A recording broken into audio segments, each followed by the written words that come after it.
So as you listen to that, in essence, Dr. Habermas is saying that if the historical evidence and circumstances leads to the conclusion that a miracle really did happen, then you are forced to conclude that a miracle really did happen.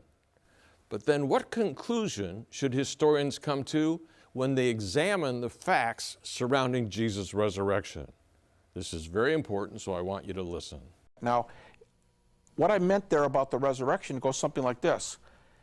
I want to know if a man named Jesus of Nazareth walked and talked on the earth about 25, 27, 28 AD. Okay, historians come in and say, oh yes, virtually nobody thinks that he didn't live. Rudolf Bultmann, by the way, said, we are not at the mercy of those who doubt or deny that Jesus lived, walked, talked in history. So the historian steps in and say, yep, I've got data for that. How about he died? Well, that's not a problem. Most people die. And historians say, let's follow that path. Yep, it takes us to the cross. The Romans hung Jesus.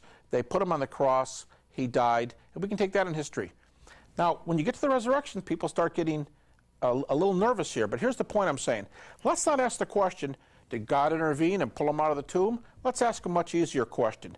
Did Jesus of Nazareth, who walked and talked in Palestine, who was believed to have been crucified on the cross, did anybody claim to have seen him alive after the cross? Did people walk and talk with him and touch him? You know, C.S. Lewis says the miraculous part of an event is the initial aspect where it enters history. But after that, everything else is very normal. For example, if Jesus multiplied loaves and fish for 5,000 plus people, once he did the miracle, the multiplication, everybody ate, everybody was full, everybody got tired. That's what happens after you eat.